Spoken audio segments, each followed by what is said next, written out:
Welcome back to our channel. If you're new here, my name is Casey. I share simple style tips and outfit ideas that work for me as a petite woman. I like keeping things comfortable, easy to wear, and still stylish. So if you're also figuring out what works for your frame, you might find something helpful here. Parisian style is one of those fashion ideas that gets referenced constantly, but rarely explained in a way that feels specific. People describe it as effortless, timeless, chic, and understated. And while all of that sounds appealing, it also makes the aesthetic feel a little vague, almost like it is more of a fantasy than an actual way of dressing. But the more I looked into it, the more I felt that the appeal of Parisian style does not really come from effortlessness alone. It comes from clarity. There is usually a very strong point of view behind the outfit, even when the final look feels relaxed. So today, I want to go beyond the stereotype and break down what actually makes Parisian style feel so recognizable, why it still holds attention, and what is really happening underneath that polished but understated finish. Current fashion coverage still points to the same kinds of pieces and silhouettes showing up again and again in Paris. Trench coats, refined flats, relaxed tailoring, denim, simple knits, and elegant basics that feel easy but intentional. After talking about Korean style, this felt like an interesting next deep dive because the two aesthetics create polish in very different ways. Korean style often reads as visibly composed. You can see the precision in the layering, the balance, the finish. Parisian style, on the other hand, often creates its effect in a quieter way. The outfit may not look especially complicated, but it rarely feels random. There is usually control in the proportions, restraint in the colors, and a sense that each piece has earned its place. That difference matters because it helps explain why this style gets labeled effortless so often. It is not usually trying to impress through more. It is trying to say more with less.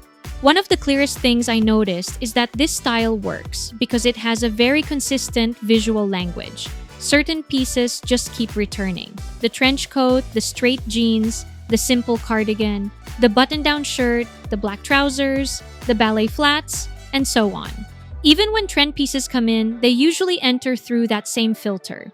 Recent reporting on what stylish women in Paris are wearing right now still circles around elevated basics, like satin pants, lace-trimmed skirts, white jeans, simple cardigans, and trench coats. Other coverage points to boat neck tops, collarless jackets, relaxed turtlenecks, and ecru jeans as the kinds of updated classics shaping the look. So, the aesthetic is not stuck in the past, but it does move carefully.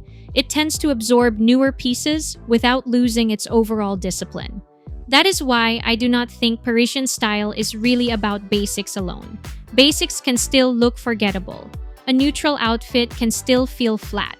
What makes this aesthetic distinct is editing. The look is often sharpened by what is left out. If the coat is strong, the rest stays quiet. If the trousers have movement, the top becomes simpler. If the skirt has texture, everything around it pulls back a little. That balance is part of what makes these outfits feel so settled. Nothing is competing too aggressively for attention. The result is not plainness, it is control. And I think that is what many people read as chic. Fit also matters a lot more here than people sometimes realize. This type of dressing rarely looks convincing when the proportions are off. A blazer can be relaxed, but it still needs to sit well. A trouser can be looser, but it still has to fall in a flattering way. A shirt can look slightly undone, but not careless. Even the shoe choices that keep showing up now, especially minimalist loafers and refined ballet flats, support that same idea. They help maintain a clean line rather than interrupt it. This is probably one reason the aesthetic photographs so well. The silhouettes tend to feel stable.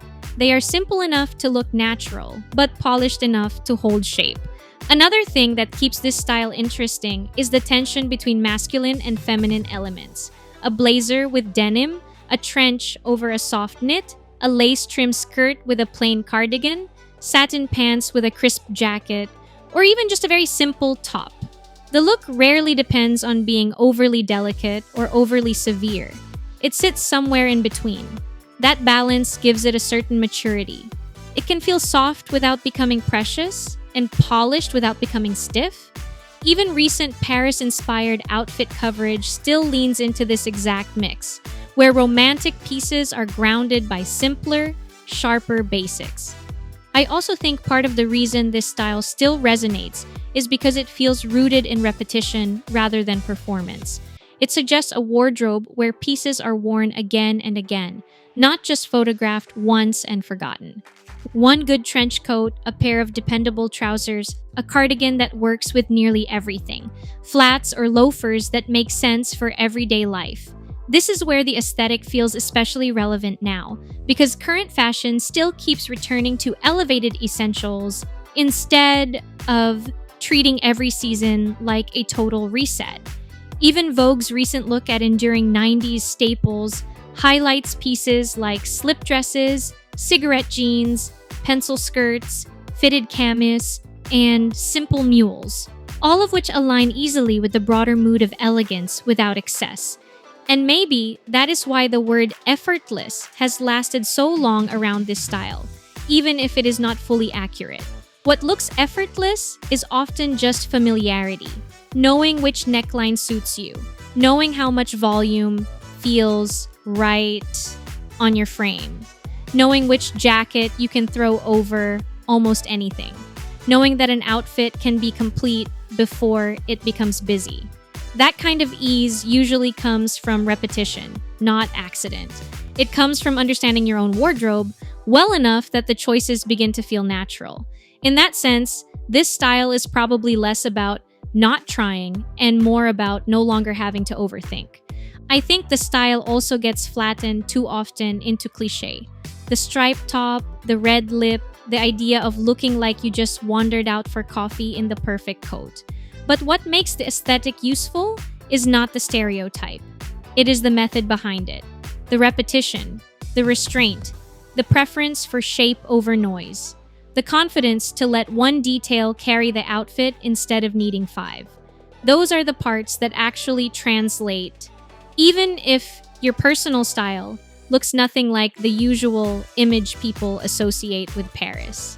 And that, to me, is the more interesting takeaway. Parisian style is not compelling because it is French.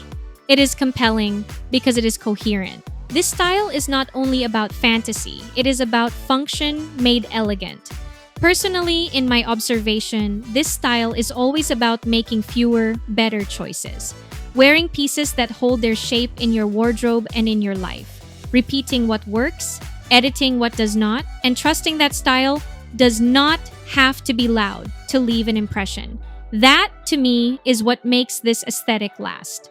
Not the fantasy of it, but the discipline underneath it. Let me know what you think makes Parisian style stand out the most. If this is the kind of fashion conversation you enjoy, you can subscribe for more, and I'd love to hear what style you want me to explore next. Thank you so much for spending time with me, and I'll see you in the next one.